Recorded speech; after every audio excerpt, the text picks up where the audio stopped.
To record with Rode Wireless Go 2, first you will need to connect your Wireless Go 2 microphone with your Android smartphone, and you can do it by simply connecting USB-C cable to your Android smartphone like I have right here, and then another end of that cable also needs to be USB-C and connect that microphone with your cable.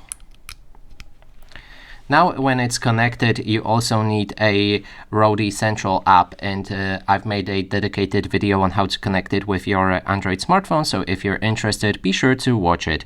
Now, when the microphone is connected and we have our Rode app opened, you can find a button right here. You can click on it until it switches to the recording, like I have right here, and then when you press on this button, it will basically start recording, and that is everything.